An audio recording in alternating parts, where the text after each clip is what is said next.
Hey, highly literate comrades. My name's Rae, and if you recognize my voice, it's likely from ProlesPod.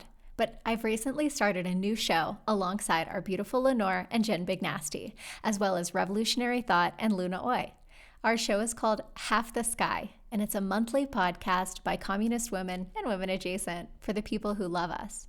Today, you'll be hearing one of our first episodes. We hope you enjoy this, and if you do, you can find and follow our show, Half the Sky, anywhere fine podcasts are listened to. Solidarity. Wait, but do we have to have a conversation about the potential of popcorn lung? I'm really concerned about popcorn lung, and I feel like people are not worried enough. What exactly is popcorn lung? I thought that was from nicotine vape. Don't That's look what it you get up. from huffing popcorn bags.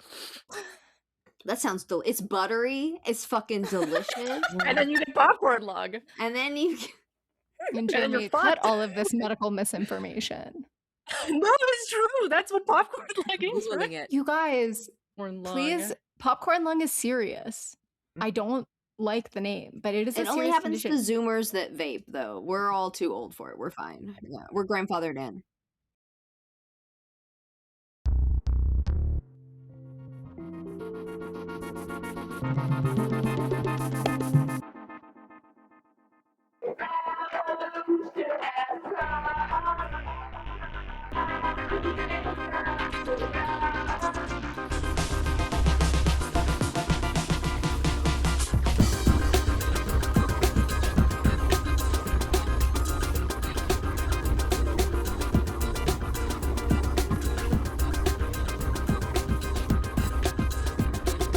On that note, y'all, greetings and welcome to Half the Sky podcast, a monthly podcast by communist women and women adjacent for the people who love us, because women hold up half the sky and all of the mics on this podcast. And also because sometimes you just don't want to listen to men talk. In the event that we get around to using our social media, you can look for us at Half the Sky Pod, and you can send us an email at halftheskypod@protonmail.com. I'm one of your hosts. That's me. Hi, I'm Jen Big Nasty. You may know me from such podcasts as How the Red Was Won and 1/4 of Workers Lit, or alternatively, I have blocked you on Twitter. I have over 40,000 accounts blocked on Twitter, and I wonder why I can't get a press pass to the Star Trek convention. It's because I have blocked too many people and not enough followers. But that's my fault. We're not talking about that today. Today, I am joined by my lovely co-hosts here. Please introduce yourselves, ladies and ladies adjacent people. Hi, I'm Lenore. I am another quarter of Workers Lit, where we talk about books and current events and tell bad jokes and encourage people to get out in the world and change it. I am not on Twitter anymore, but I probably said something rude to you on Blue Sky and then blocked you. Hi, I'm Luna. You can find me as Luna Oi channel on YouTube. I'm Vietnamese-based Vietnamese communist. Yeah, I talk about everything about Vietnam, especially Vietnamese history and politics, and I translate books too. Hi, I'm Rae. I am the closest thing to a woman that they could get on ProlesPod. I'm Revolutionary Th0t of the YouTube channel Revolutionary Th0t, where I make YouTube videos, and I also block people if they give me a bad vibe. Oh yeah. Keep your vibes right, viewers. Keep your vibes right. Yeah, or else I will block. Well, today, the five of us are discussing beauty standards. What are they? Where do they come from? Who profits off of our feelings of insecurity? What do we do consciously or subconsciously to conform to them or to purposefully spit in their patriarchal faces? Number one, did I shave my legs for this? No. I'd like to start off a little bit with pop culture. So all of us come from different places around the world. We grew up under different standards of beauty, but still all have lived more or less under patriarchal systems. So growing up, did you all feel pressures to conform to society's female standards of beauty? Okay, so my mom was born in 1947, which for like a genocidal settler colony, Israel, is not that old. But for a human person, I mean, she was definitely born like sort of a quote unquote in a different time. And I'm also from a small, very conservative place. So my mom made me shave my legs, and I'm showing on video to my co-host right now, tweeze these eyebrows. I have Oh. this much eyebrow naturally. Tweeze my pathetic, tiny little eyebrows from the time. It looks like perfectly shaped. Yeah, like Yeah, this they is look my like- real eyebrow. I don't do anything. This is all the eyebrow I have. It's all the eyebrow I've ever had. But she made me shave my legs and tweeze my eyebrows from the time I was like 9 years old. I think I've said on the show before that I did like dance and theater and stuff like that growing up. And that, of course, sort of like reinforces the beauty standards, the tights, the leotards, the very like skimpy little clothes. I also started coloring my hair. This is my real hair, but I started coloring my hair around the same age. 9 years old? Oh, I feel like we talked about this. Yeah. Wow. We had a swimming pool in our backyard, and the chemicals in the pool turned my hair like green, kind of. Yeah. But yeah. then my mom just started like highlighting my hair. Also, by trade, my mom was a hairdresser. And so were a lot of the women in my family. And so I was just sort of their like guinea pig, their sort of like experimental thing. But yeah, I mean, I started getting highlights, having my hair dyed from the time that I was like, 9 or 10. Yeah. Actually, I think it was younger than that because we moved into our new house when I was 9. And I definitely was getting my hair dyed at the old house. But anyway, Did you like it? Like, were you into that? Did you want to do that? okay, so my mom drank a lot and wasn't particularly nice. And so I don't have a ton of memories with her when she enjoyed me or my company. I'm adopted from within my family, and it's like very traumatic and challenging. And so my mom always had like a very strange and strained relationship with me, and she didn't particularly like me. And she told me that a lot. So yes, I did really like it, but it's sort of hard for me to separate. Like, did I actually enjoy that? And did I want to change my appearance? Right. Or was it a moment where my mom was like demonstrating interest and a desire to like spend time doing something with me? So I don't know. It's kind of complicated, but yeah, I guess. Similar, it kind of makes me think of like going shopping with my mom, which makes me think about something we brought up on a previous episode, which is bras and like wearing bras and the kinds of bras that we were wearing and the kinds of underwear that we were wearing from like a really young age. I also like wore really pretty skimpy clothes. Like I'm a pretty like skinny adult, and I was like a teeny tiny little kid, you know? And so I sort of wore I don't want to say skimpy clothes, but it's sort of like we live in this like porn pedo culture, right? So I was wearing clothes that were probably normal for a little girl to be wearing. But I also remember being sexualized by both my peers and people much like absolute adults from about the same age, about age 9. And so I felt pressure to conform, but also I felt a thing that I don't know, maybe a lot of other girls experience, which is like kind of excitement and like interest in receiving this attention, but also like terror. My story is a bit traumatizing about the hole in my ears. You know, when I was like 5 or 6, my mom tried to, they use like the metal gun to put a hole in here, and I kept getting infected so many times. I have like 2 or 3 scars on each of my ear because of that. And so it just kept failing and failing. And so at the age of like 8 or 9 years, something like that, you know what my mom and my dad did? Oh my God. At that time, my mom like just sit next to me and hold my head like this. My dad grabbed a needle and a thread with a thread and poke through my ear like this with needle and thread and keep the thread there to create a hole. And every day have to move the thread a little bit so that it will not heal. It didn't happen to me. I did it at the mall at Claire's, of course, but like everyone else in my family, that's how my family did it too, actually. Yeah. So it's pretty traumatizing. I don't say that I hate having holes in my ears so I can wear earrings, but I wish that my mom and my dad would like wait for me to be a bit more, grown up. So I decide by myself. I did not need to have that ear holes like so early in my life. Right. Yeah, so that's what I hope that our parents, would allow us to make our own decision when we can actually decide, not like decide for us like that. Keeping the thread in your ear, Luna, to like make sure it doesn't heal. Like, how long did that process take exactly? A month or 2. It's painful every day. Yeah. Why not just put an earring in? I mean, because like I think like at that time my dad had the theory that my skin, my flesh did not like the the metal. metal. Because Yeah. the metal causes infection, even though we put a lot of medicine in it still, but like, so like, okay, use thread them because, to them thread was safe. So Yeah, anyway, you need to have yeah. something that's surgical steel. And if you Yeah. have like sort of normal grade jewelry, it will get infected. Yeah. Mhm. And so a lot of people do. My family also does the thread. I was Mm. somehow spared of this. The gun though, hey, even at Claire's, the gun got stuck in my ear. And my mom was like across the mall and she said, my dad stayed with me. And she said that she heard me screaming from like across the mall and like ran back. And the gun was like hanging out of my ear. And I was 5 or 6 years old, just screaming. And to this day, if I wear like dangling earrings, one of them is like sideways and one of them is frontways. Like it didn't, like it. Because it went in crooked. Wow. Wow. I feel like this makes my earring story much better. I also pierced my own belly button when I was 14. So, Luna, thank you for reminding me of that. I totally forgot. I did it myself with the needle. Wow. Was Brave. it Yes. fine? Did it get like infected or anything? I did it too shallow.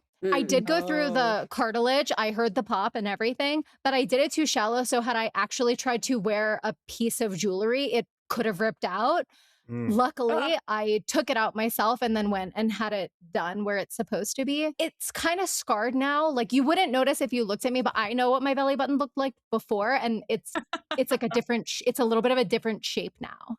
Thank you guys for Wow. listening about my holes. By the way, we're talking about the belly button. Does any of you have the same issue like me? Whenever I touch my own belly button or other people touch it, I want to pee. There, No. I just get really like uncomfortable because it tickles and tickling is like Mhm. painful to me. it does trigger that, like, you know how you touch like one part of your body and like some other part of your body, like you can Yes. sort of feel the sensation in out of, I don't know how it works, but like, yeah, like from like navel to like crotch area, like that's there is that connection that it's not like necessarily having to pee, but that does exist. It's in the I have experienced neighborhood, that as well, sure. yeah. Yeah. I mean, also, aren't your maybe I'm going to be spreading more medical misinformation, but I think this is real. I'm pretty sure your adrenal glands are on your kidneys. So when you're like, like shocked, it makes you have to pee. That's So maybe it's why. that Okay. you're Mhm. like someone's touching your belly button and your body's like, freaking out. So that's why you have to pee. Maybe. We are all medical professionals on this show. Everything that we say is completely like scientifically rigorous. This is all medical advice. Yes. No, it's not.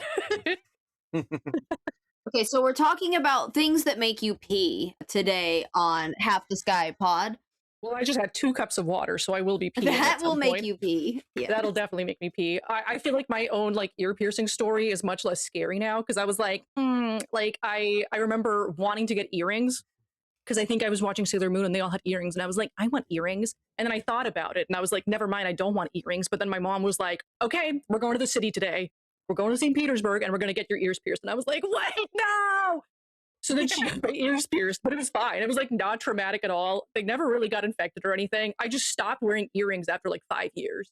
So I have no piercings now. Hell yeah. And I feel like in Russia, I like didn't really feel that like overwhelming patriarchal pressure yet as much as I did in the US. Like I don't know if it's because I was a child or because it was like in the early days of the Russian Federation, like very early post-Soviet. So it wasn't quite as crazy in terms of beauty standards yet. Like I feel like now Russia is catching up. Like there's pop stars and stuff that are getting BBLs and shit. Oh my God. Whereas, yeah, I feel like in the 80s they certainly weren't. This is so ironic because like to the rest of the world, Russian women like are the beauty standard. Mhm. Right. And there's also like you can get like a Russian manicure, Russian lip filler, all these Russian things. Lenore, I assume your childhood was a little different. Just a bit, yeah. Like as far as like She didn't get her ears pierced at Claire's. No, I probably did not. No, I got pierced at my local tattoo parlor, and that only happened like last July. Mhm, mhm. And wow. yeah, I mean, it didn't hurt. Like it's through cartilage, and it's like whatever. Like I've had tattoos that like Yeah, when you're not 5, it's like fine. That is one thing that I was very, very curious about. Like leading up to and like a little after like getting my ears pierced, I was asking like the other like cis women in my life, both at work and like in my friends' circles, like, okay, so how young were you when you got your ears pierced? What led to it? Just like we've been discussing here, I heard answers as young as like 5. And I cannot imagine like Mhm. getting anything punched through your skin like that fucking young. Doctors do it when you're an infant. Some doctors Yeah. will do it in the office when you're like 6 months old. That's crazy work. I have heard of that. That's crazy work. I feel like I used to see so many babies with ear piercings in Russia too. In my case, it was Oh. at least like 4 times or something like that. Wow. If you're an infant, right, then how do you like how do you avoid like playing with it? How do you avoid just like rolling over and like snagging it on something? Like I have thoughts and opinions on this because I got in a lot of trouble and was accused of being culturally insensitive because I several years ago was like, I think it's wrong to pierce your baby's ears. It's a consent thing. My body, my choice should apply to that and I agree with that on circumcision as well. I just don't think babies' bodies should be altered without their consent. And I got pushback on it is very much a cultural thing, specifically for Mexican women to get their ears pierced as infants. And I stand by my body, my choice thing. But they did tell me that I'm really sorry. There are whole cultures where people beat their children. Like, just because something is cultural does not make it like you can critique people's cultures. It doesn't make it like off limits. I'm just saying that's the reason for it. That it's the reason for it, and that I was told that when they're that little, the parent is the one taking care of it and cleaning it, and babies don't really play with it that much, and that it does heal a lot easier. That's all I'm saying. That's what I was told by people who had it done to themselves as infants and have done it to their own infant. that's like the, like my parents hit me and I turned out all right, sort of, thinking. Right. I'm Mexican. I'm allowed to have an opinion on this. Yeah. Yes, you're right. My mom pierced my ears myself as well when I was in the 3rd grade. You could buy a little plastic gun essentially at the HE and I fully wanted my ears pierced. It was like one of the last of my friends to do it.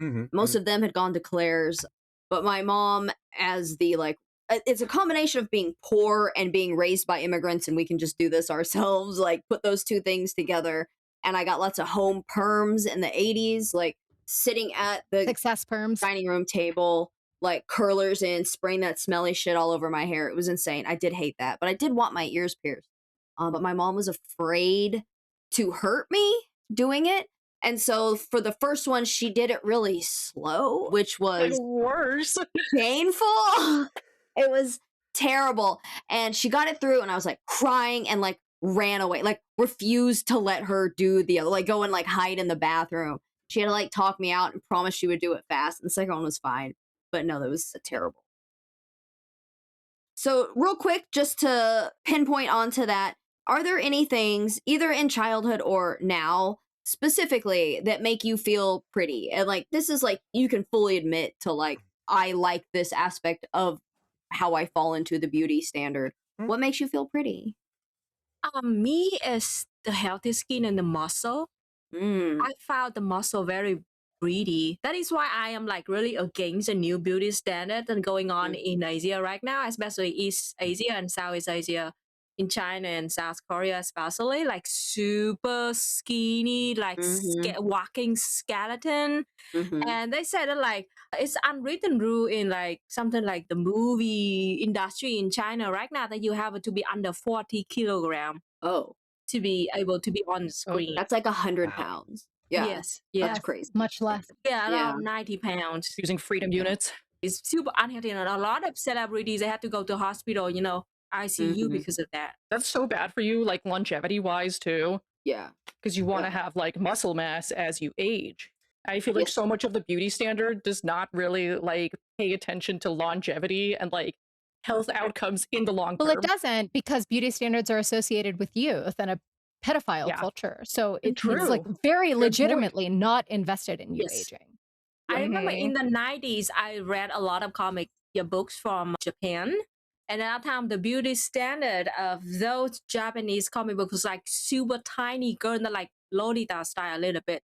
They can be like 20-ish, but like they like only like less than 5 feet, and then like super teeny and tiny like that. So like that is the Lolita style. It's like really creepy.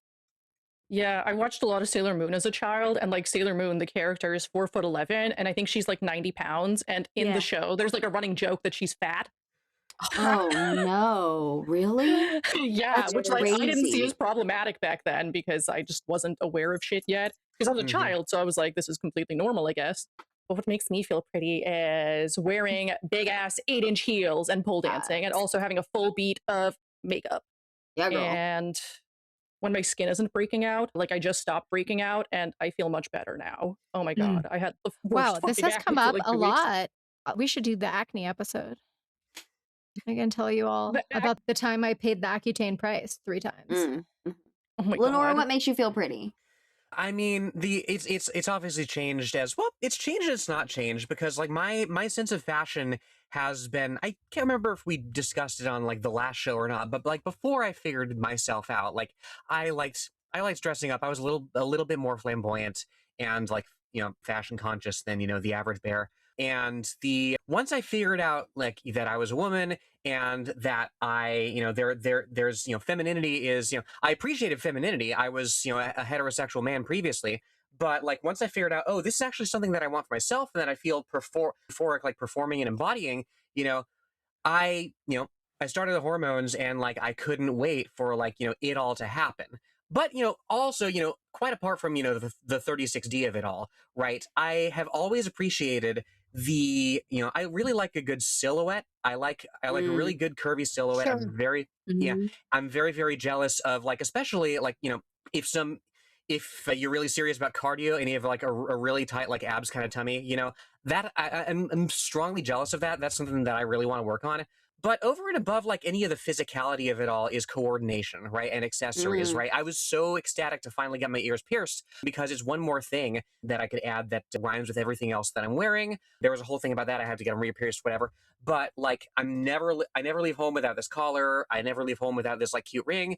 Like, and I'm really big on color coordinating. And when somebody perceives, that like, yeah, I put this together in this particular way, that there's a lot of assonance to, that there's a lot of coordination, and I'm moving through the world in a way that I have chosen for myself and made other people perceive, like I really like controlling how people perceive me in that way. It makes me feel empowered. Oh yeah, that is hot. Rae? You know what? This is kind of a hard question for me to answer because when it comes to pretty, I think I have like a split experience of this, right? Like part of womanhood is being the object and therefore objectifying yourself so that you become attuned to how you are perceived. Mhm. So it's like there's what makes me feel good to wear.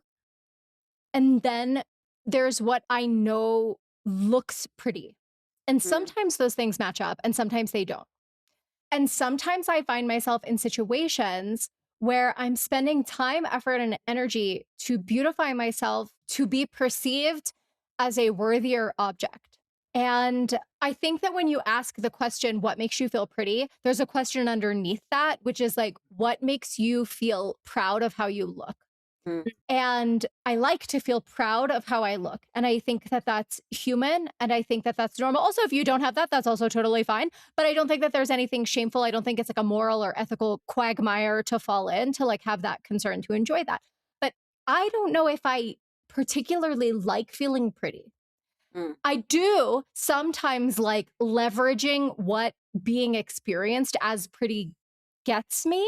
Right. But also, as we were talking about the pedo culture, pretty also means young. And as time goes on, I am less that. And I think that as you sort of age out of the societal construct of pretty, you are then tasked with seeing yourself objectively, or maybe I should just say it in first person. Maybe this is not everybody else's experience, but I'm right around 40, right? And as I sort of begin to age out of pretty, I'm sorry that I'm saying begin to age out. Like I'm small and have stretchy skin and like rounded cheeks specifically. And so people tend to think I'm younger than I am, right? So I'm starting to age out of that youthful appearance. And I think that what that means is like one has to objectively assess one's physical form, one's body, and try to find other ways of like, oh, I like how that looks. Am I being weird, you guys? Well, yeah, but always. No, that makes sense. No, not at all. There's certainly stuff that I wear that I have to be more like conscious of in terms of like how this fits on me, how this feels, how I move around in it. Like I have these like 3-inch heels that I love, that I feel great in, that also, a little rougher on the arches. I've never really seen the point of like wearing something if you're not comfortable in it. But like more and more, yeah, I agree with you. Like I have found myself making like these short-term sacrifices if I know I'm only going to be out for a few hours that night, so like, okay, I can afford to like stand on my tiptoes like for extended periods of time. Nice. Yeah. Me personally, I have a bit of an ego. I don't know if you can tell. I've never noticed.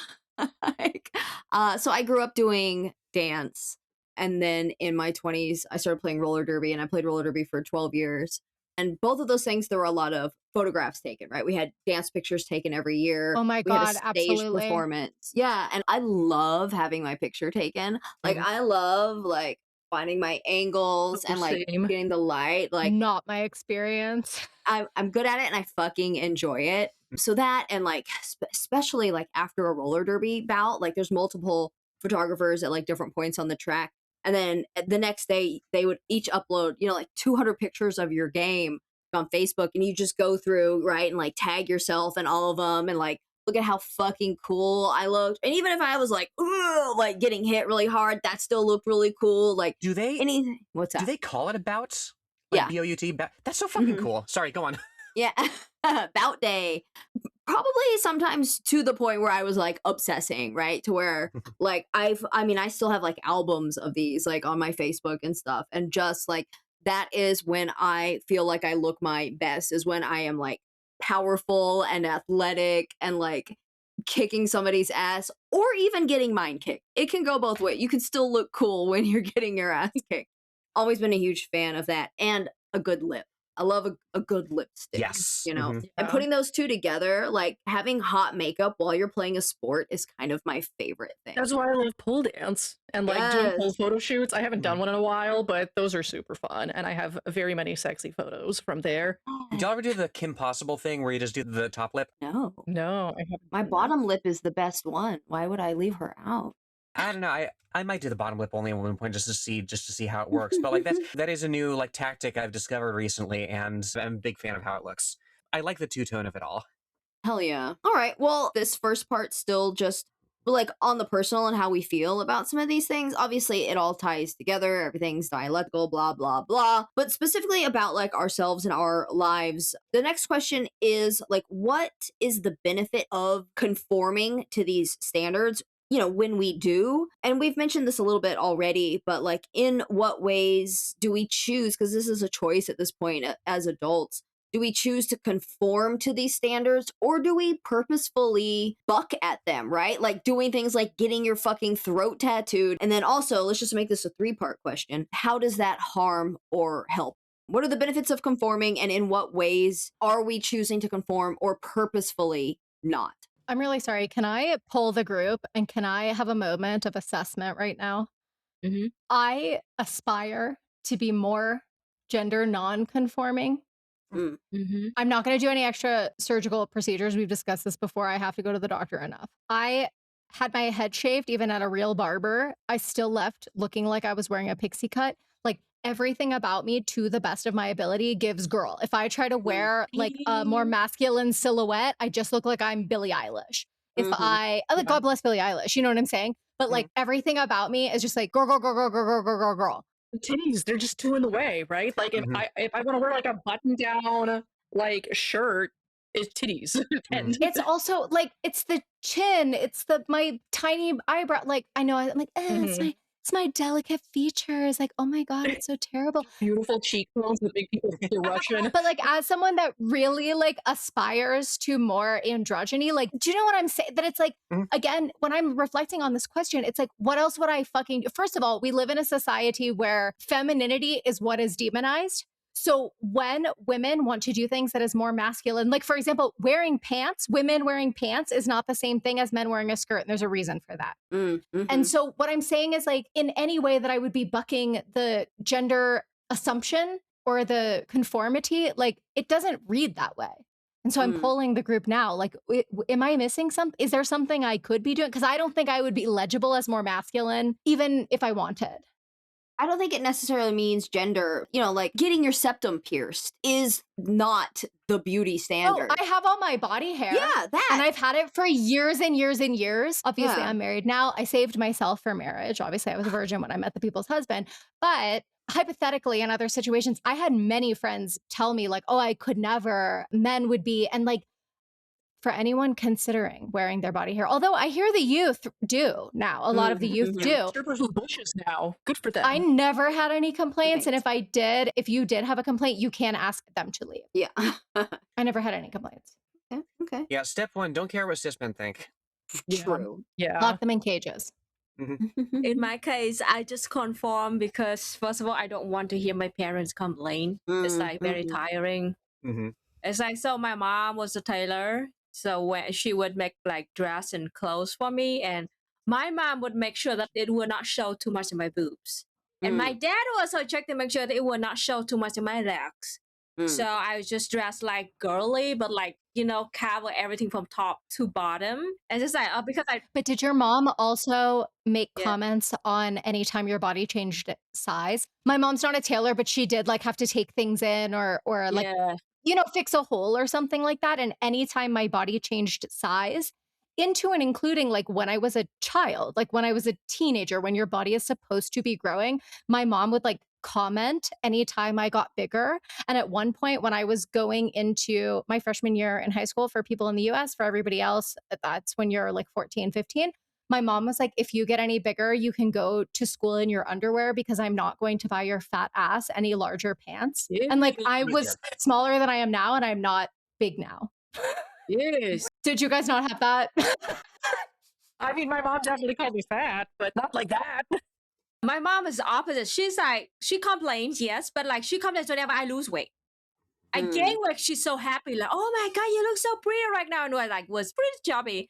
I was happy and healthy, but and then whenever I came home and I tried to like be healthy, go to the gym, lose some fat, gain muscle, she's like, did you lose some weight? So like she's like complaining about me losing weight. Wow, that's So wild. she has like the Vietnamese peasant beauty standard, which is you need to be chunky, chubby, muscular. It's kind of still shitty. It's like it's the kind of toxic femininity that she has. It like means that like if you're chubby, you're chunky, means that you have good health, you can carry a lot of children, and the family don't have to pay for your medical bills that much if you're too skinny. So that is like the belief of the old generation.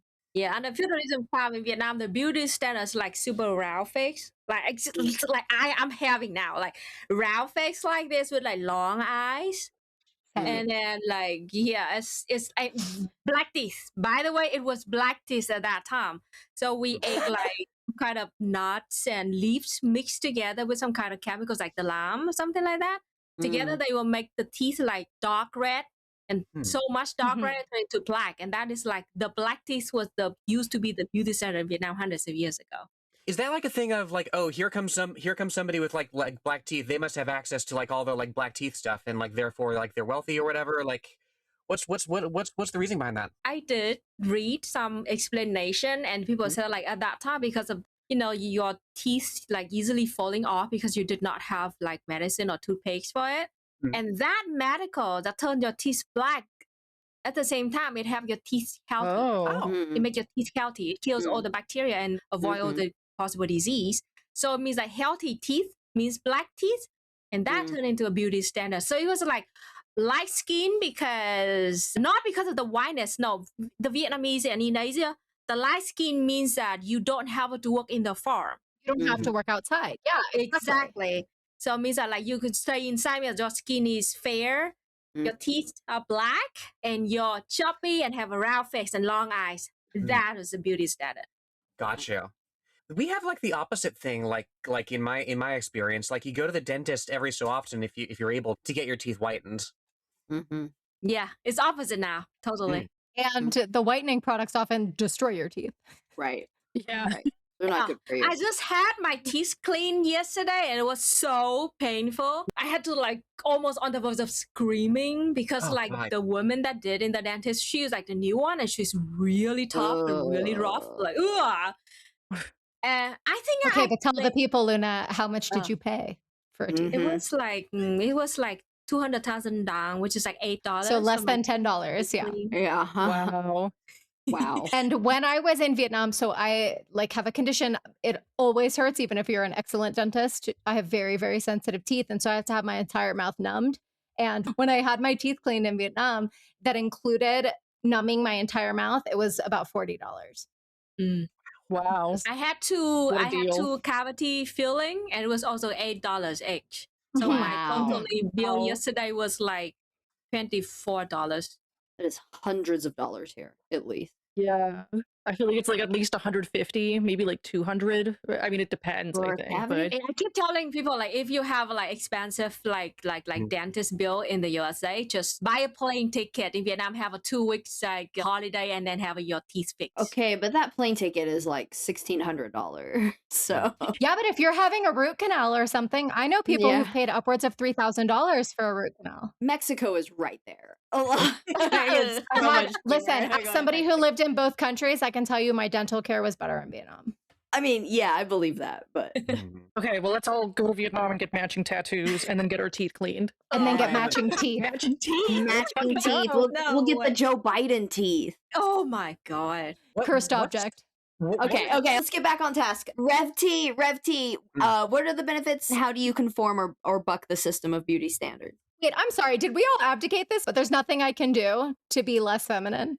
I'm fucked. I can't tell because I don't even fucking know, you know? Like Okay, you said, okay, fucking okay, to wear a collared button-down tee and then you just look like Billie Eilish. Like, fuck, I don't know. Right, even Because I have the same fucking problem. I cut my hair into a fuck-ass bob and I just looked like a 12-year-old boy. I looked like berries and cream A lad. 12-year-old boy's still a boy. I Mhm. was trying to look like Jeremy Sumpter when he was Peter Pan, and I couldn't even do that. I was still giving Tinkerbell. Damn. Christ. Okay, maybe I was just a 12-year-old child. I don't know. I'll send a photo in the group chat Okay. and then you tell me. And then you Can't tell me. wait. But I feel like I just looked like I was like 12.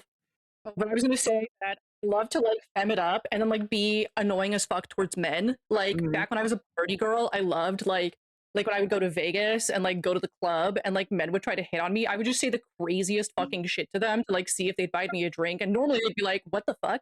I remember one time, I think, who's the guy that did shot?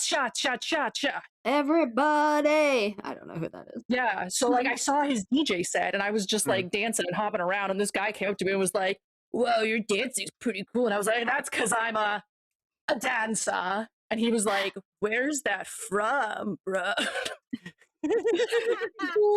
Amazing. I don't know. I just said that. I'm gonna go though. And like whenever guys would try to hit on like my female friends and be really creepy, I would just like pick them, like not pick up the guy, but like pick up my friend and carry them away. I And love like, that. fuck Being a off. weirdo to buck the standard. Yes. Yeah, and if a guy would like keep trying to talk to me, I would just say the weirdest fucking shit. And I feel like the reason I can get away with it is Mhm. because I'm like cute and I'm femming it up.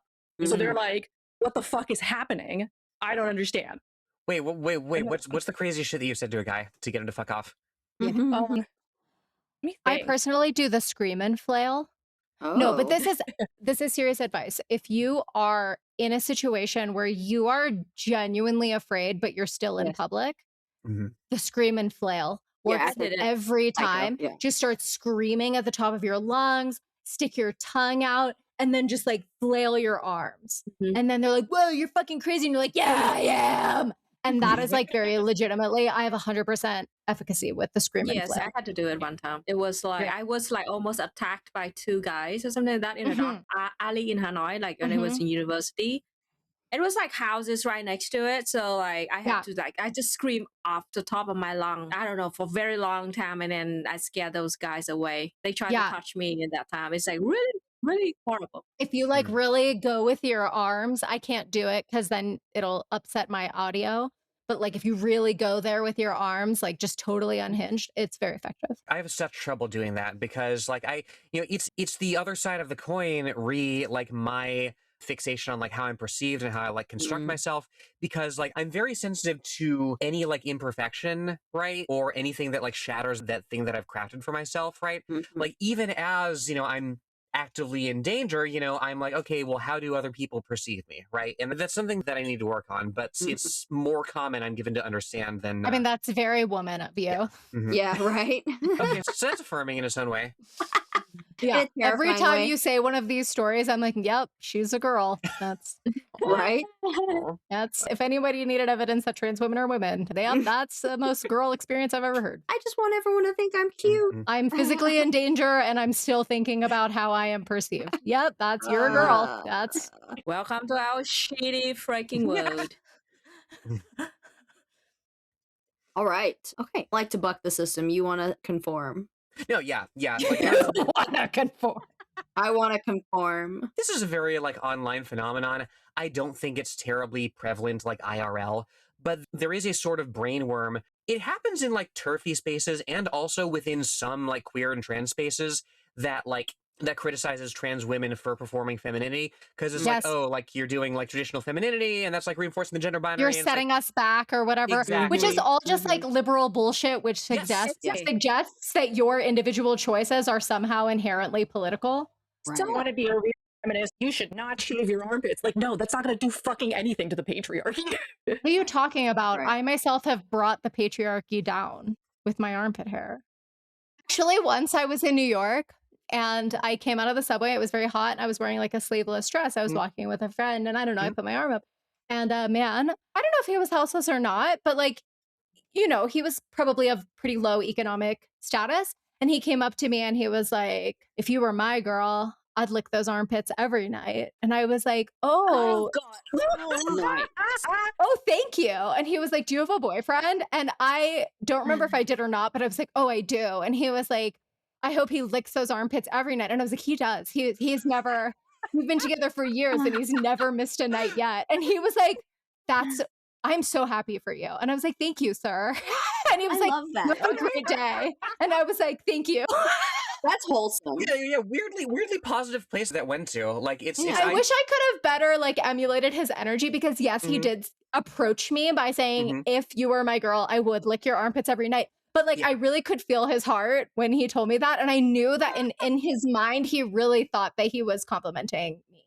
Was that the hottest pickup line that you ever had? You can sort of tell when somebody like doesn't mean to be malicious with it. Like, you know. Exactly. Like he really thought that was like, he was showing me appreciation for an aspect of myself that maybe other men had been sleeping on. He was honest about his kink. Yes, he was just leading with it. He was like, listen, maybe if you're open to this, like maybe you spend your nights just sad and disappointed, being like, you know, I wish we went to fifth base, which is the obvious licking of the pit. The licking of the pit. I would prefer that sort of thing to like the craziest like line that anybody's ever tried on me was like, I was at a party. This was only a few months ago. I was at a party and the fucking host. I'm Lenore. I go to parties. I have a job. I have friends, and I go to parties.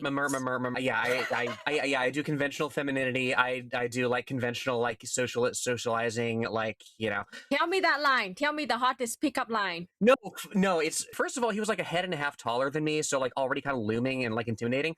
But he opened with, "You're really hot. I've watched a lot of tranny porn." Oh. And in addition to the whole like, well, you know, I don't want to like rock the boat of it all. Like, I genuinely had that reaction of, I didn't know, because it was such a fucking wild thing to say that I know, too much information. Well, yes, Luna, exactly. And like, I genuinely thought that for a moment that maybe he's just like too stupid or too out there to like into you to be any real threat. Lenore, again, right? You are just describing another woman experience where somebody just does not know how to act, and they are so ridiculous that in that moment you literally like, that is the freeze response, that is the fawn response of just like, am I in danger? Am I being punked? Is this a joke? Is this serious? Right. How am I supposed to react in this moment? Because when somebody, a man, approaches you and says something with so much certainty and so much confidence, you second guess yourself of just being like, wait, was that an insane thing to say? Or am I a prude? Or am I like, should I not expect somebody to say, I don't even want to say the word. You can say it, you have a pass. I like to say porn. I know. Porn. I don't want to pass. I don't want to say slurs. I don't want that word. I don't want the word. I just handed him out today. No, but like but then he tried to grope me while I was leaving the bathroom, and then Oh my god! Oh well, shit, Lenore, you left out the climax of the story. What the fuck? Did you hip check him? What the No, fuck? I just got out and I told the fucking host, like, hey, he's, you know, He's gropey. because like I had been Ugh. warned beforehand that he was like weird, but like, you know, not in, you know, it's that thing of like, It's euphemism. It's euphemism. You Yes, never want to be yes. the one who wrongfully accuses. So Exactly, rather than exactly. being like, he's a fucking pervert, and you just say like, oh, he's Especially kind if of you're a weird. cis man and it's like your bro. Yeah. Yeah, no, exactly. Like it's that thing of where like if you're, you know, if you're a cis guy and you have a friend who, Oh yeah, I guess you're right. If you're a man, you're not going to be like, he's a fucking rapist, because you're also implicated, Exactly, because you also exactly. benefit from patriarchy, and you're not going to call it out. But if you're not a man, I think that you also feel the weight of being like, well, I don't want to be the accuser. I don't want to disrupt. I don't want to make a problem. I don't want to cause a scene. Right. And so men will be like, oh yeah, he's just kind of like that. He's kind of weird. He's kind of awkward. And then women, again, there's more genders. You know what I'm saying? People who are Right, socialized exactly. female will often just be like, oh yeah, he's kind of, you know, because it's like, you don't want to make a scene. You don't want to be a creep. You don't want to. Yes. Mhm. Because if you make a scene, like, especially as a trans woman, like, you can't be assured that, like, you know, the surroundings, the people. Yeah, Jen, we were just talking about this the other day, right? There's all these, like, AI videos now of, like, somebody who's, like, yeah, a trans woman, fake video of a fake trans woman yelling at a fake, like, MAGA dude, like, about using the bathroom. Yelling at someone at the door. Yeah. But it's not a trans woman, because it's not plausibly somebody performing femininity. I mean, even in the Yes. AI video, they look like cishet men who are just Yes. like wearing a skirt, which by the way, men can wear skirts because garments Yeah. don't have a gender. Exactly. Yeah, like that's the thing. Like we don't make a scene because the crowd is not, you know, may or may not be on our side, and you know, in all likelihood, will not be. It's dangerous. Yeah. Talking about making a scene, I want to say, like, when I was in secondary school, when, you know, the girls in my class started wearing bra. So at that time, one guy in the gangster group in my class make fun of the girls that wear those bras. Like, that really douchebag, like, fucking harassing a girl for days on end. And I was so mad. I was so pissed that one day in one class when the guy started doing that, and I stood up and I screamed at him. I was like, what the fuck is wrong with you, you fucking asshole? Leave her the fuck alone. I talk so much and I'm so loud. So that I scared the shit of that gangster student. Get his ass. So I think that was one of the reasons why till the end of the secondary school, I would never bully ever at all whatsoever, because I scared that one guy so much at one time. Hell yeah. So I was bullied really badly. And I don't even like to say the word bullied, because I think that it diminishes the very real violence and harm I faced. People would like follow me to my house. People would follow me in the hallways. Like, people would harass me online at night. And the reason was that I was accused of holds up breasts, stuffing my bra. Oh. And I didn't then. I don't now. I'm not even wearing a bra now. And this was a tactic of a lot of the boys in my class to try to get me to like show them my naked body, right? I was 12, 13, and at the end of this 14 when this was happening. So I was very, very, very young, and I was being harassed all the time. And finally, I was 13 or 14, so 8th grade. After years and years and years of this, Jimmy, his name was Jimmy, drag him, told me in science class that I had inflatable boobs. And so I stood up in the class and I was like, Mr. Hoover, Jimmy says that I have inflatable boobs. And Mr. Hoover made me leave class. For saying boob. What the fuck? And I got in trouble for being harassed. And then he made me stand outside. And then after class, Mr. Hoover came up to me, drag him. You were the adult. Then Mr. Hoover came up to me after class and was like, he just likes you. And when you're a little bit older, he's going to ask you out. And then you'll be like, well, I don't know. And you'll have like leverage over this situation because like, actually, he's very interested in you and you should be flattered by this. Oh, Jesus. And that's when you just fucking vomit all over his shoes. Just, bleh. Jesus Christ, dude. That's fucked That's up. a true story. Yeah. I had like a similar-ish thing. There was this kid in my 6th grade class that was in all of my fucking classes for some reason. He had the exact same schedule as me. And he was obsessed with the Navy and obsessed with me for some fucking reason, and kept like coming up to me and like trying to hug me. And at one point I called him a rapist after I had already called him an idiot, because he was like, I asked him like, if you were to vote for president, who would you vote for? And he was like, George W. Bush, of course. And I was like, you idiot, he just wants to invade Iraq. So yeah, he told the teacher or like the principal, he went to the principal's office and like told them all of that. He was like, she called me an idiot and a rapist. And I got a fucking talking to. I got in trouble for that. It was so fucked up. Jesus. And they said that I wanted to invade Iraq. Yeah. Oh my. You did, bro. You wanted to be in the US military. So Yeah. you did want to invade. He literally was like, I think that's good, though. I think we should invade Iraq.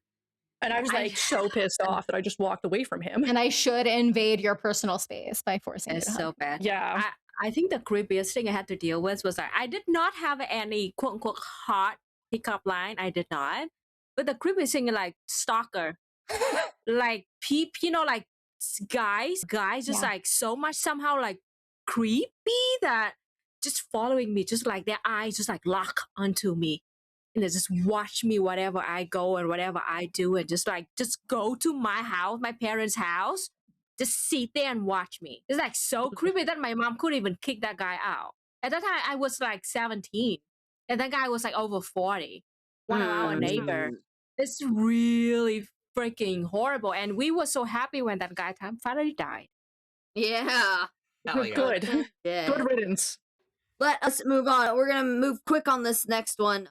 All of us, in one way or another, do hit these mainstream ideals of attractiveness, for better or worse. And I want to talk just quick about how we can and do like take advantage of this, whether it's for personal benefit, for its work. Like I waited tables and bartended for a long time, and looking pretty is definitely helpful for tip positions, and also like for quote unquote the cause, like for our organizing work, right? We all make content. Not all of us do necessarily like a lot of video stuff, but those of us that do make video content, like we try to look good when we do it. We put on a specific outfit, we have our good lighting, like we do try to do these things because I do think sometimes I get like the shitty comments I get about like having tattoos or whatever, but I think for the most part, like being conventionally attractive does help make people at least stop their scrolling for a moment and maybe listen to a little bit of what you're saying if you're talking about mutual aid or labor organizing or reading theory or whatever. So how does being hot help communism? Go. It helps a lot. Yeah, I thirst trap. The communist thirst trap. I don't want to say that word. Yeah. Yeah. Yeah. Yes. I mean, we literally have someone named Revolutionary Th0t here. Like, that's like the whole thing. Yes. Men get so offended by it. They're like, why would you sexualize yourself like that? So you fucking don't. I'm getting ahead of you. I love it. Just dress tidy, nicely, and feed your body. It helps to boost to boost up your self-esteem, and it does make your life a bit easier. Yeah. Lenore, how does being hot help you? I mean, I think it's easier to talk to people, right? I think there's so much judgment that people make consciously or unconsciously when you approach them, right? And it helps you get your foot in the door, certainly, to communicating with them, right? Just that first impression, right? And it's, I do, Luna, I absolutely agree. Like, there is some of it that is just like innate. But like there is a lot of it also that is like finding aesthetic and just like playing it to the hilt, Exactly. Yeah. Like I work in an office job for years, so I was trying to find the common ground between wearing like how my boss expect me to and wearing like how I really want myself to be. So like it's really important to find the common ground. So like I would dress nicely, tidy, with my own style that I want, like a little bit of vintage, like 80s, 90s style with like vest and skirt like that. Not exactly as my boss expected, but somehow like in between that. And I think that helps. And calling 90s vintage just fucking killed me a little bit right here. Okay.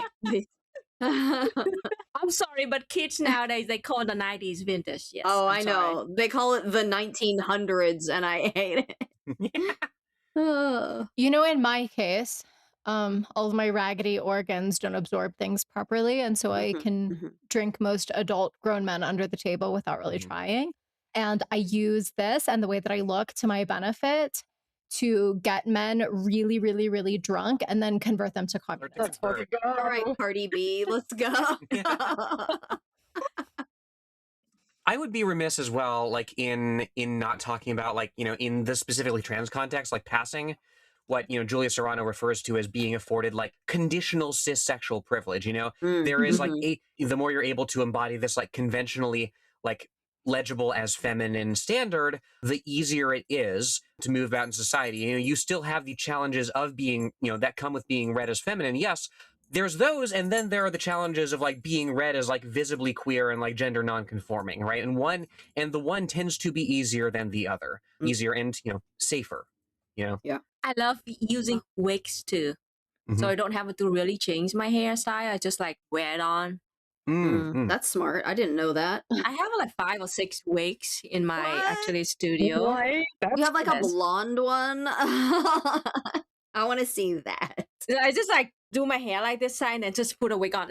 Oh, hell yeah. That is fucking genius. I have a bunch of cosplay wigs lying around, but they're all like unconventional colors. Yeah, I have weird wigs. Yeah, I have like a pink wig, and I wore it for one video, and it got like no views. So I guess people don't want me to have pink hair. I wore a new Shanka once, and it got like my highest. I was like, really? You guys just want me to wear the fucking fuzzy hat? Yeah, it's a hot woman in a cute hat who can beat you up. Like that gets play. That's an aesthetic. Yeah. Okay, that was the personal. We shared all of our personal trauma. I hope you guys enjoy it. So moving on to the political. And so we've kind of touched on all of these things a little bit, and they all kind of run into each other, right? Again, everything's dialectical, it is all connected. But how is the perception of femininity treated under capitalism? How does the bourgeoisie exploit and interact with it? So, you know, this can be a lot of things. They're always trying to sell us stuff. Things like the pink tax, right? We all know about that. Like products marketed towards women specifically cost a little more just for like painting it fucking pink. Question here, right? Like, how is this perception of femininity really exploited under these systems against which we struggle? I mean, they pay us less. Right. Yeah, there's that. Because we women, and they use us as objects to seduce their clients, their boss, whatever. Like, just use us as like moving vase, flower vase. So it's really shitty. What is the pay gap like in Vietnam? Is there still a pretty decently sized gender pay gap? There is. It's getting less and less, but still. And also way less likely for women to be promoted because we gotta have a kid. Yeah, you gotta have a kid. Every single woman's just gonna quit her job to have a baby. That's right. That's what I'm doing right now. Exactly. That's exactly what they think. Allegedly. That's ridiculous. Well, I had a specific side question for Lenore and the two of you that kind of buck the gender binary in general. You know, do you find that you're treated differently? And I know Rae was talking about how they can't be perceived masc no matter how hard they try. But do you find that you are treated differently when you present more or less feminine? Yeah, for sure. Yeah, I feel like when I'm in potato mode, like people, and I normally dress like a potato. Like normally I'm just wearing like sweats and a t-shirt, and that's like my outfit, even when I go outside. Although I've been wearing jeans now because I got some baggy jeans.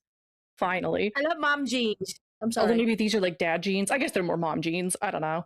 But yeah, I feel like people are probably nicer to me when I'm like wearing makeup and like doing more to look presentable. I feel like when I like had a standard job, when I worked in like tech, I would just like go to the office looking like shit all the time.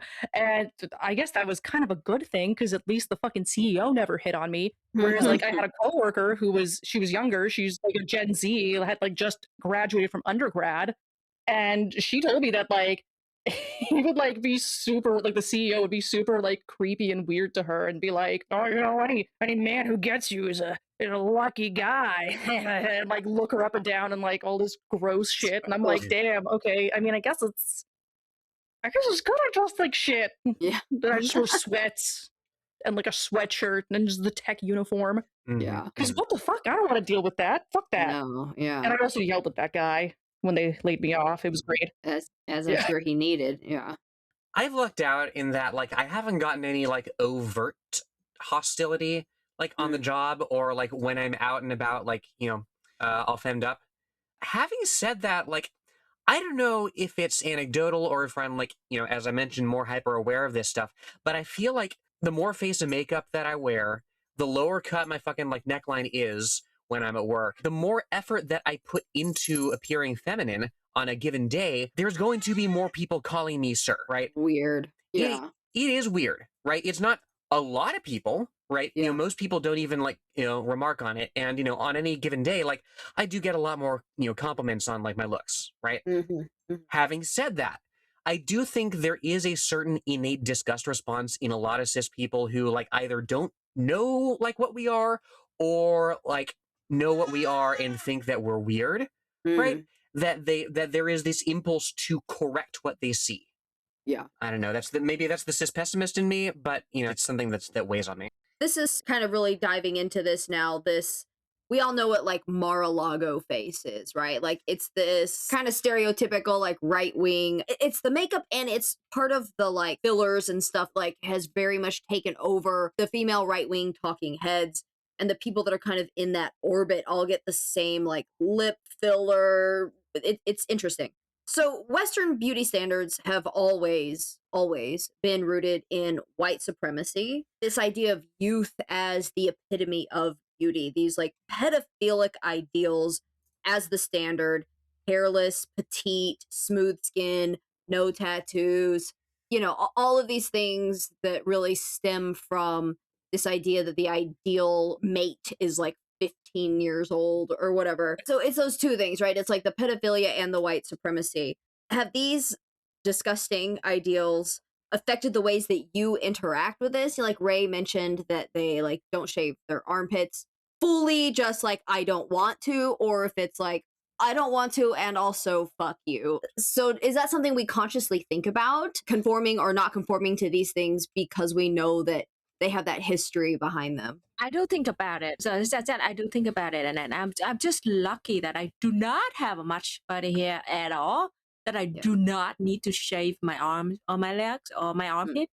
But I just lucked out. I know, but I do think that a lot, and I do think that I do believe that if I have a lot of hair, I would have the razor to shave it off, and which is I don't like it. But okay, in Vietnam, that superstition belief that if a woman have too many of the body hair, is the bad luck to the person that be with them. I've been told many times. So it's like the social pressure like that. So for me, as I've said in previous episodes, I exist in a sort of liminal space, both in terms of my gender, but also in terms of the way that I'm experienced, because there are beauty standards in the countries in which I live, but I am visibly foreign, and therefore I'm not held to them as rigidly, or the times that I am not participating in them, it can be sort of written off as like, oh, well, it's just a foreigner. They do things different over there, right? And so in terms of like Mar-a-Lago face, for example, this is a distinctly US American phenomenon. Although obviously people in South America are notorious for getting certain kinds of plastic surgery. And where I live, is definitely no exception to that. I am surrounded by examples of mostly women, but not actually where I live. There's a lot of men who also get cosmetic procedures. First, let me address the armpit hair. I shaved because I'm from the US, and that's the way that many of us are taught to remove our body hair. But when I moved to Vietnam, I switched to waxing because it was more affordable and it didn't hurt my skin as much. And I have very sensitive skin. And so every time I would shave, which is every day or every couple of days, I would have terrible, terrible, terrible reactions and like rashes and all of these problems. But when you wax, you can go like a month or even like 6 weeks, 2 months, depending on the part of your body and how fast your hair grows between waxing. And so it was like, yes, waxing also irritated my skin, but it was like 1 or 2 days a month versus like several days a week, right? So I switched to waxing. And then eventually at a certain point, I just stopped. And again, I think every time I made a choice in my life that made me perceive myself as more difficult, I had anxieties. So even when I rescued my dog, when he was like a puppy and he would have to like pee in the middle of the night, or I would have to sleep at my apartment and not stay over, like I had anxieties about the way that men might experience me, that I would be seen as less sexually valuable. And again, as like a bisexual person, I did not have the same anxieties when it came to women, but I'm just speaking specifically about like, how will men perceive me? Will they see me as difficult? Will this be something negative? Like how does this calculate into like the matrix of my sexual worth and viability? It never did, by the way. Okay, now when it comes to Mar-a-Lago face, what interests me about this is that beauty is and always has been tied to class position and the demonstration of class positionality. But things like sort of Mar-a-Lago face are so distinctly class-based because you see this coinciding with other trends like no longer wearing acrylics, no longer wearing any nail extensions or any nail color at all. And you see the wealthier women within the United States and within the imperial core, maybe more broadly, I'm not sure, but no longer wearing anything on their nails at all because they have healthy, natural nails, right? Versus like gel, acrylics, capping, like the other things that would hide the imperfections of your nails. They are no longer invested in that. So they wear plain nails, but they spend a tremendous amount of money on surgery, on other kinds of procedures that are not available to working class people. So beauty standards have become very rigidly class-based in a way that can no longer be emulated, because when it was like beautiful women wear designer labels, well, they can make knockoffs and now we can buy knockoffs. Or beautiful women wear Chanel nail polish that's $60 a bottle. It's like, well, I can get a dupe that's very similar to that color. And now that that's happened, they've had to find new ways to demonstrate the availability of wealth and the way that they can like pay for these certain procedures to demonstrate it in a way that working class people no longer can. And so that's really interesting to me. But again, I live somewhere with a different beauty standard, so I'm not really held to it. It is a game of chicken, like, is it not? Because, like, you know, Mar-a-Lago face has become associated with fucking, like, exaggerated, like, Chad face, you know, thing that I sent in the chat just recently, right? It's become associated with something, I don't even want to say otherworldly, because I feel like there's a certain sort of positive, like, fascination associated with that. Like, it just looks alien. It just looks weird. It just looks exaggerated. It looks like you're a video game character in, like, a character creation screen, and you've turned up some sliders, like, all the way, right? It's that thing of, okay, like, I can do this because I have access to this, A, as you were saying, right? But also, not only do I have this access, but it's that Hitler thing of like getting his mustache and he's like, yeah, this is going to be cool because I wear it, right? You know? I don't know that, but it's funny. I think that story is apocryphal, but like, I don't know. Maybe it could be true. Yeah, I feel like those people also must have such bad body dysmorphia to have all that filler and Botox in their face and like look like that and not realize how like bonkers it looks. Like giving themselves body dysmorphia in this way? Yeah, I mean, I feel like that totally happens when you get fillers and Botox. Yeah, I think that the more that you look at yourself and you hold yourself to this externalized standard, you become further and further and further detached to what any semblance of like a normal, natural body. And again, I'm not trying to put emphasis on naturalness as being morally superior or anything like that, because that's kind of the irony, right? A lot of these Mar-a-Lago face people are also like obsessed with additives in their food and seed oils and free radicals and whatever the fuck else. So it's filler stays in your face forever. Yeah, botulism in your wrinkles. Yeah. It's kind of a really interesting sort of dichotomy. I'm not going to name who these people are, but I have some extremely wealthy, public-facing, really conservative friends. I know I contain multitudes. I just keep telling myself that if I could radicalize just one of them, like I could do tremendous things for our cause. But anyway, when I hear them talk about themselves, when I hear them talk about their own bodies, it's like we're living in two different worlds. It's like we're having two different conversations. And especially I, as somebody that like, it's kind of a weird thing to say, but like in a lot of ways, like I'm classically pretty, you know, and this is like just how I look and I haven't had to do a whole lot for it. But I'm also very, very, very chronically ill. And so it often feels like I'm living in two separate realities with, yes, I'm talking about wealthy conservative women with whom I'm friends, but also other kinds of people, more liberal, more progressive, even leftist friends, where they adhere to a specific kind of beauty standard. And I know, Jen Big Nasty, you wanted to get into the GLP-1 of it all, but it's sort of like, I have friends that are for absolutely no reason other than an aesthetic preference are paying to have the symptoms that like I live with every single day of my life, and they're extremely debilitating and I can't even leave my house. And so I do think that it is or becomes dysmorphia because the standard that you're holding yourself to is something that doesn't exist. It's not like if you're very invested in fitness, for example, which I know something Jen Big Nasty cares a lot about, is like if I'm in the gym, I'm comparing myself to myself. I'm comparing myself to like, okay, I've been doing chest presses at this weight for 2 weeks and now I want to increase that. I'm comparing myself to my previous iterations of myself. versus they are comparing themselves to an external standard that does not exist in the human body. And like, I think that that's what dysmorphia is, right? Yeah. And also, like, the more filler you get and the more Botox you get, the more you get used to Right. seeing your face like that. So when it like goes down a little bit, you're like, well, I need more and I need more. I'm sorry to be that like old bugaboo about the internet or whatever, but like you see your face in a filter, you see your face as filtered through the camera on your phone and like the selfie camera on your phone that has a specific angle to it. And it's like, Snapchat dog filter. Yes, that's how I picture myself. my cousin told me that's the hoe filter. Oh, The gender swap filter that's totally normal for a cis guy to look at. No, I don't know what you're talking about. There were no signs. no signs, none. Came out of nowhere. We never knew. I read a paper somewhere saying that actually Gen Z kids, male, are now having more problem with body dysmorphia than female. Oh yeah, Mhm. yeah. Because they're all looks maxing, they're smashing all their looks jaws with maxing, hammers. yeah. Exactly. fucking- It's so toxic.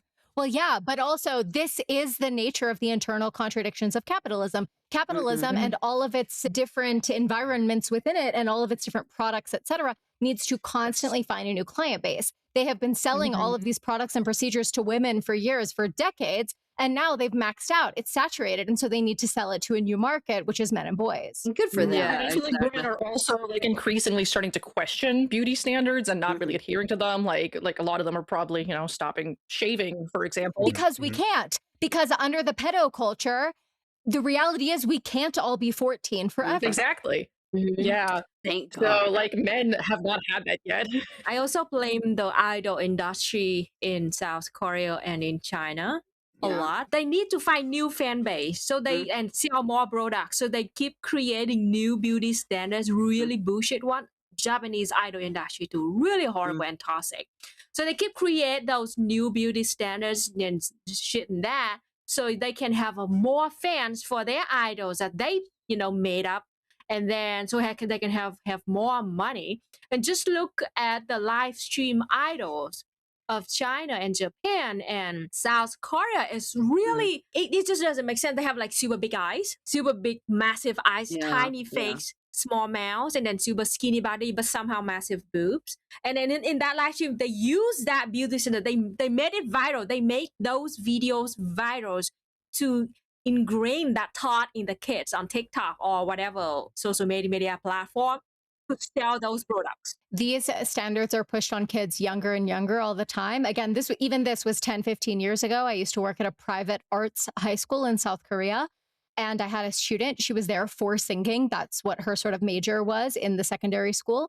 And it was a very elite, very competitive school. And I remember her mother saying that she had to take her daughter out of class for, I can't remember if it was 2 or 3 weeks, because she was having a nose job. Oh my God. And I tried to warn. And that's going to change her singing voice.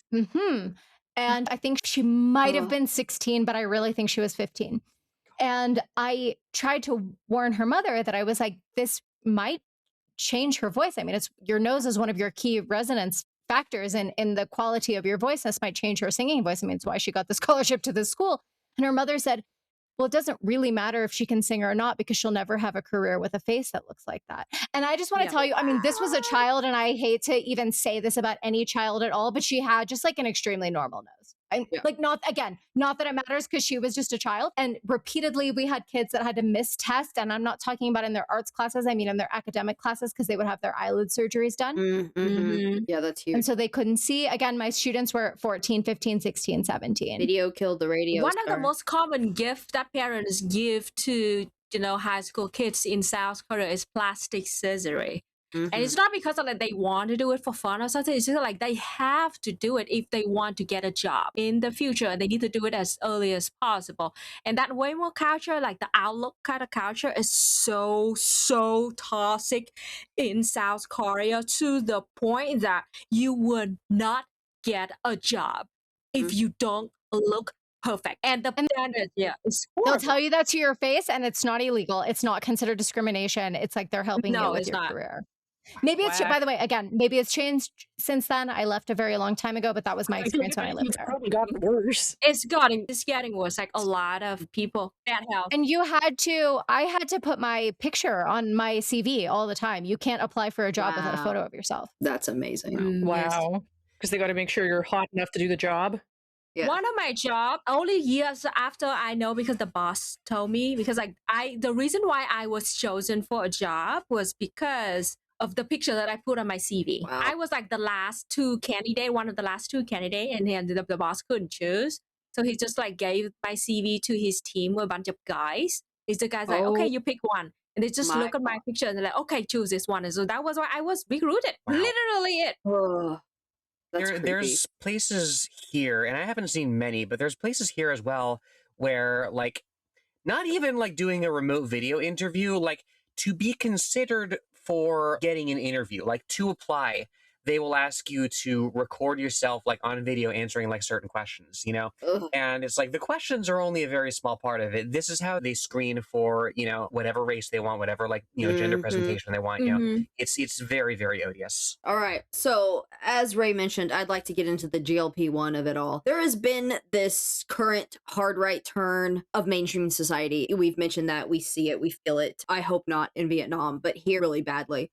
Obviously, right? Everything is MAGA. MAGA is everything. We're making everything great again. It's cool. And so because of some of that, there is this return to, you know, what I remember from the 90s. They called it heroin chic in the 90s, right? This like extremely skinny as the ideal, right? And that even lasted into the early 2000s with like Paris Hilton and the extremely low cut. I wore those really low cut, like butt crack sticking out pants.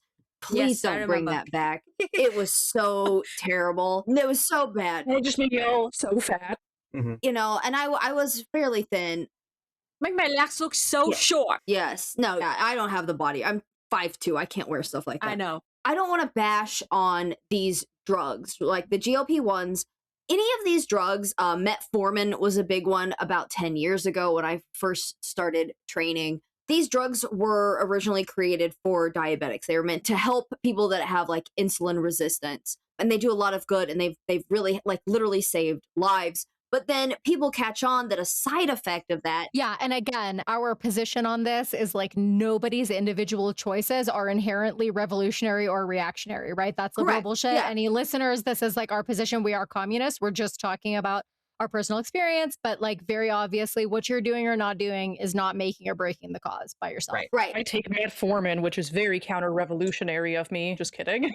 No, yeah, like it's a very normal thing, but like the side effects of some of these drugs are appetite control. People lose weight on them, and that can be a very good and healthy thing if that is what you are looking to do, and you're also pairing that with, you know, being positive and exercising and eating well. Like these things all go hand in hand.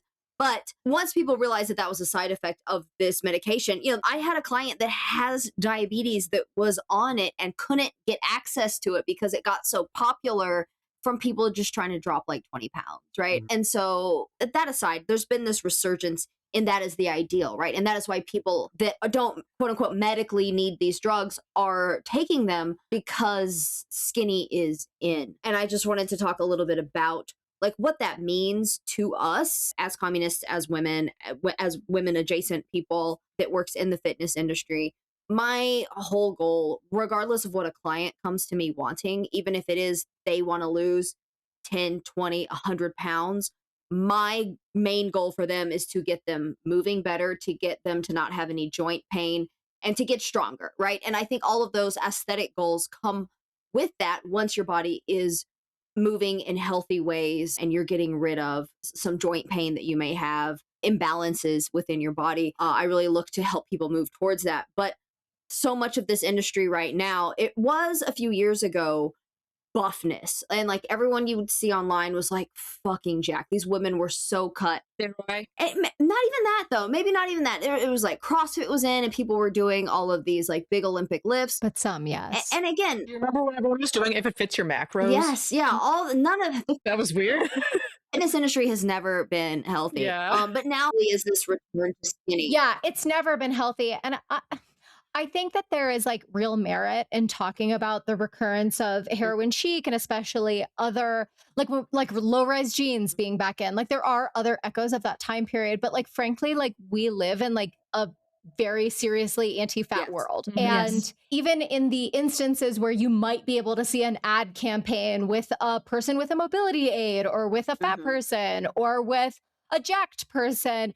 Being skinny was always in fashion. That's very true. Even if it came at the expense of your health. That has always been the standard. And I do think that it's worth having this conversation. And I do think that you're speaking to something that's very real, but also like nobody was ever made fun of for being too, well, maybe people were, maybe some people were, maybe shout out. I was made fun of for being too skinny when I was a child. I was a very thin, I did ballet. I was just very thin. I was strong. And I mean, me healthy. too. I wasn't. But I got picked on for being flat chested was like the thing, but it really just meant skinny also, right? And I think a lot of this push for skinny is to make us shrink, to make women disappear from public life. And that's so much, we see these right-wing influencers pushing it. I'm just saying that I think fat people, like actually people who are bigger no matter what, like have been experiencing discrimination this entire time. That's all that I wanted to name, that it's like correct.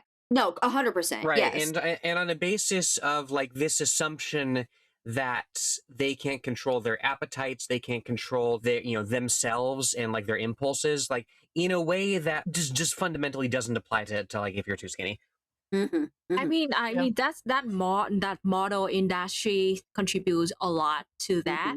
Like Victoria's Secret is right now recruiting, and it's extremely difficult, and they request like an already US visa or work permit, the US work permit, because they don't want to pay for that. So they only recruit models with already existing work permit in the USA. I'm sorry to interrupt. They're actively recruiting in Vietnam. The people have to go to the US to do the interview, and they will not take any application if that model doesn't already have a US work permit. Okay. Yeah. Okay, so, and then it's luckily in Vietnam, we still, have our own beauty standard of being like muscular, like for women, muscular, sexy, and healthy and strong. Because like, again, thousands of years ago, we were a matriarchal society and the women hold the power of the society. So like the beauty of, being a little bit chubby, big butt and big boobs still like a big thing here. So Victoria's Secret beauty standard do not succeed in here yet, and I don't want to see it happen. But I can see that in other countries, in Asia right now, that trend is getting worse and worse. And I know that it makes sense, especially for capitalists, because they're making a tons of money off of it, and they don't give a shit about the actual health of the Gen Z now. I mean, I also think that you're kind of speaking to something larger. Like globally, there are, of course, different beauty standards.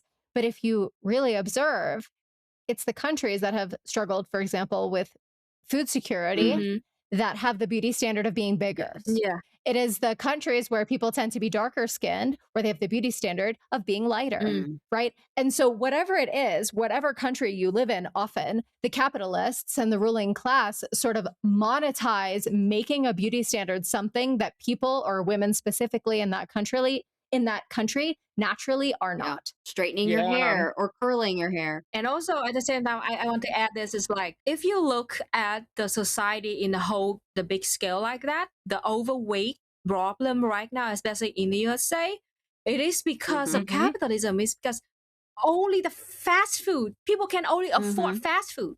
And even McDonald's right now is getting more and more expensive.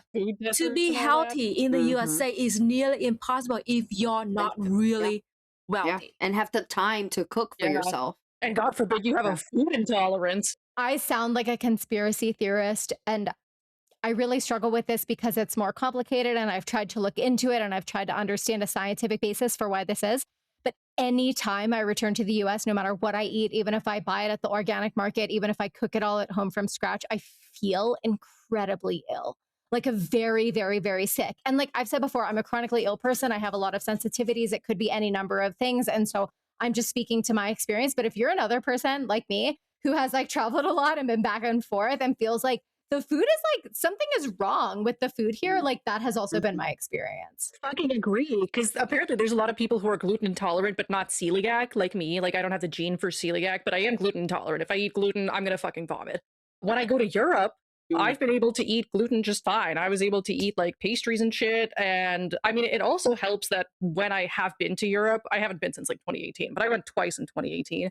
Like I would walk around a lot, and I feel like that also helps. Whereas in the US, we have all this car dependent infrastructure. You can't really walk anywhere. But so even that, Exactly. No walking culture. went to school to be an actor, right? So I have a lot of friends who live in New York and like they walk all the time and they will say the same True, yeah. things when they have to go to Europe or Asia or somewhere else.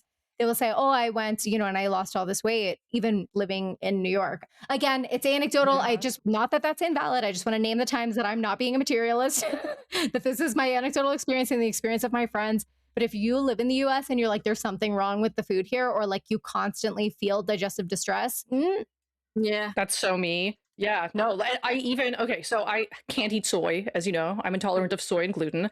And when I was in the UK in 2018, I was like, it's like our last day here. I'm just going to have ramen. Let's fucking get crazy with it.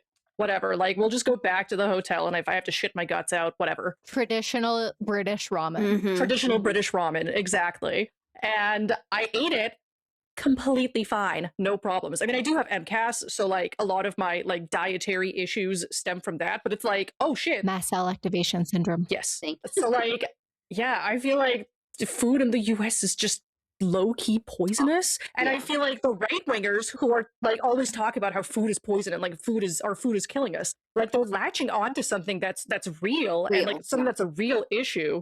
But then they're like, oh, but the solution is to, not get vaccinated and to, I don't know, fucking fill your... The problem is the Jews. Yeah, the problem's the Jews and the poors and the immigrants. So like here's the thing, I stayed in the US for like 5 months, and I really paid attention to the food over there. The thing that you had like ramen things like soy supplement is like almost in every food, so kind of it's not good for my belly too. And also you drink a lot of juice, factory made juice and orange juice, apple juice, whatever, berry juice, something like that. It's just sugar. It's just pure freaking sugar, and it's bad for your health. Which isn't what it's like in Vietnam. Now, obviously, we don't drink as much like soda, juice, like those kinds of drinks in Vietnam. We drink like jada, like iced tea. But iced tea, like sometimes that has sugar in it. We drink coffee that often has sweetened condensed milk. So it's not like that. But again, it's like other countries like also have these things, and it is like not the same. Like I'm sorry, it just makes me feel so crazy. The more, like, when you say it, like, all the food in America is poison. It's like, It's true. It's like, yeah, that sounds real. And then I try to zoom in and like understand it and think about it. And I really can't explain it. Some of it really is the portions, I will say.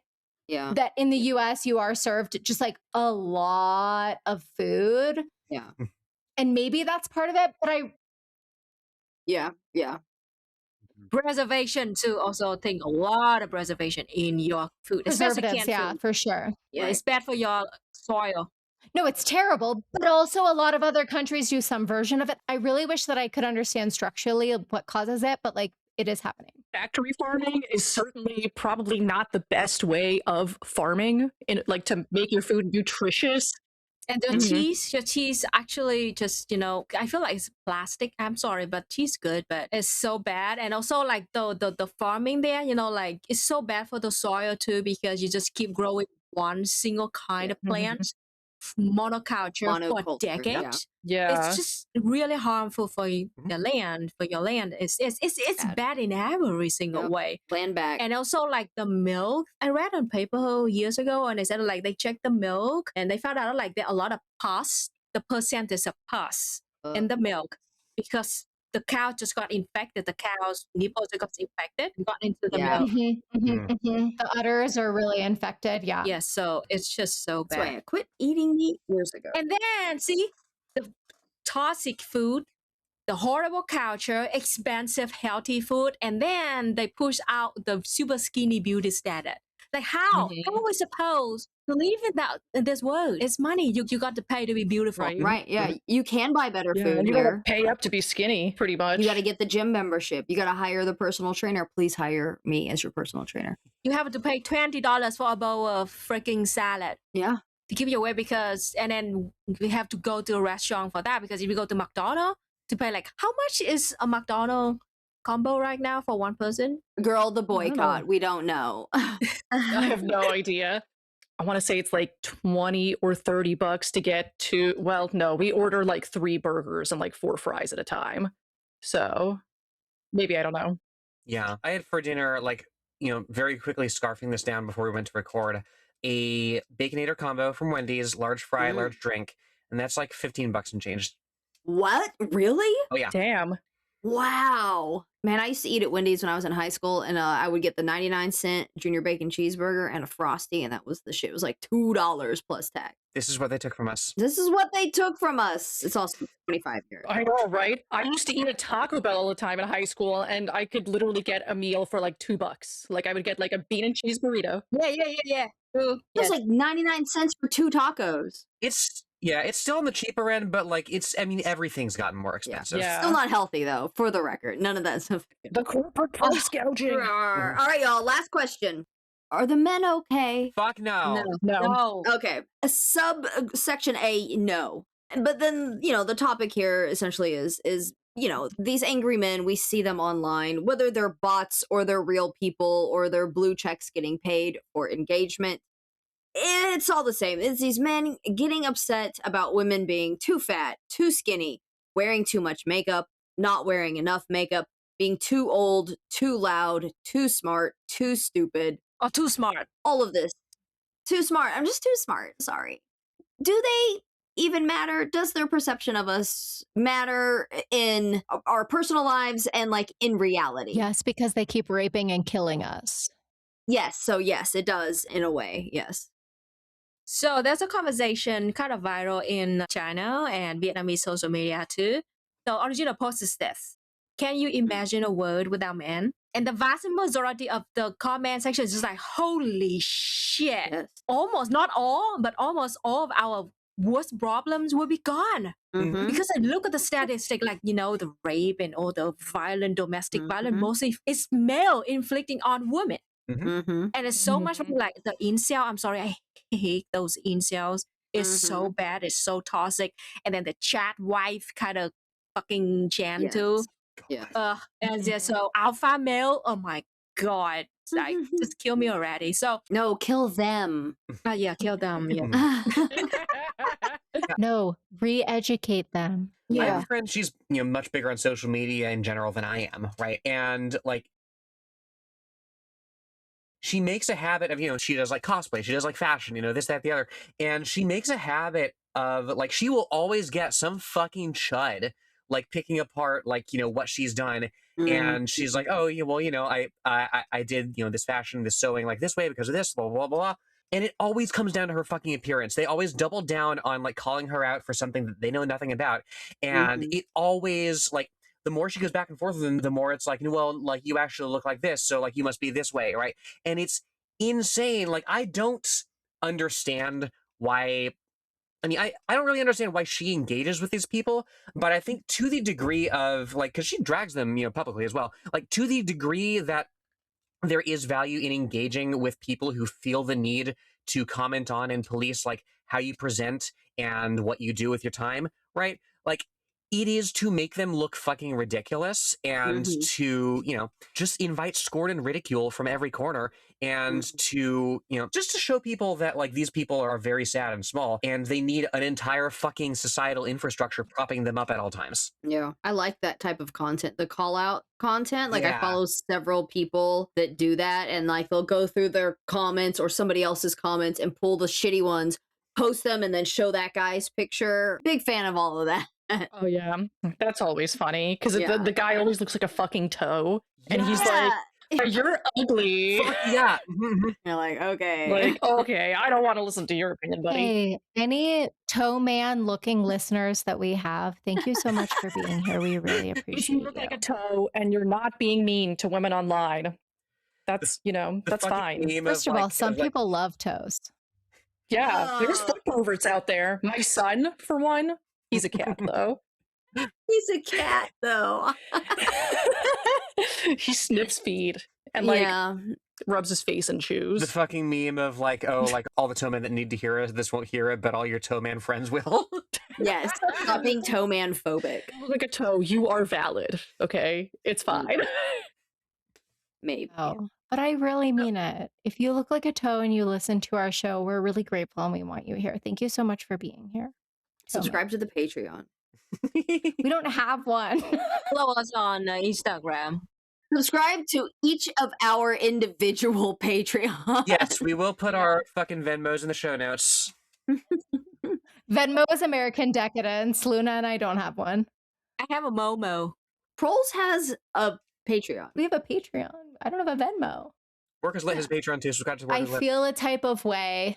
Okay, I don't have a problem necessarily with the clapback accounts that you were specifically talking about, Jen Big Nasty. I have said many times on many occasions that I think that if you are a communist, if you are associated with our movement, you should behave respectfully and respectably on the internet. So I'm more of a like, can't we all just get along and be friends? If that is what your channel or your account or whatever is about, if it's associated with communism in any way, we should like represent ourselves the best that we can on the internet, make ourselves look like very friendly and nice and cool. And I'm not saying like take people's shit. You can like delete and block. Yeah, don't take people's shit is what I'm saying. Yeah. Right. Mhm. I don't. And I think that those accounts, I think that the specific accounts that you were talking about are fine. But we talked about this on the Where Are the Girls episodes on ProlesPod, of just feeling like sometimes we conduct ourselves in a way that like if I were to read the comments and I was like, again, there's all the people that are commenting, but there's like tens of thousands of more who are not and who do not have an alternative and who are just like looking for information on the internet, and they come across something and they're like, oh, all of these people are scary and insane. I guess I'll just stay a liberal forever. Oh, I don't do the call out content. I just block and delete. I know you don't. I know you don't. like watching it though. Which is my policy. And the specific accounts that make the kind of content that you're talking about, I also agree with and I think are funny. And I'm like, yeah, drag them. They should have thought about that before they showed up that way on the internet. But like, I really do like have a soft spot in my heart for the toe man. I have a soft spot in my heart for like many such men or many such people of any different gender who feel like they don't fit neatly into what they think society is expected of them. And they have not allowed that frustration to make them mean, to make them reactive, and to fall into entitlement that is assigned to them based on their gender at birth. And so to the kind and loving toe man listener that we have right now, like, love you. Seriously, toe man. Hashtag not all toe men. Looking like a toe is a state of mind. I mean, as far as finding places to fit, every toe man has a shoe somewhere. There you go. That is our promise of communism, a shoe for every toe man. Under communism, you can lay an egg, and every toe man will have a shoe. Will have a shoe.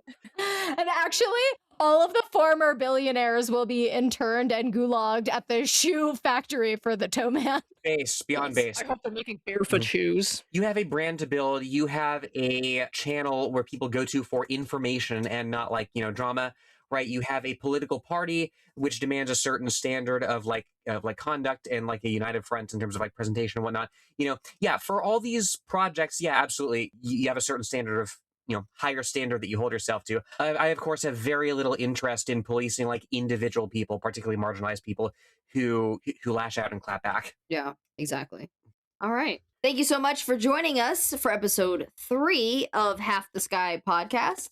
Thank you to the other half of the sky, Jeremy, our editor, DJ DTA for our music, and Tony for letting us borrow your Zencaster. Those are the only 3 men that matter.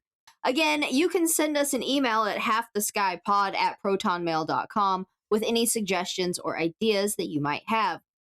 Of course, if they are rude comments, we will delete and block them. And drag you. We will drag you publicly, whether or not you are a toe man. That's correct. We will call you a toe man regardless. Half the Sky podcast is a proud member of the Digital Vanguard. Cheers.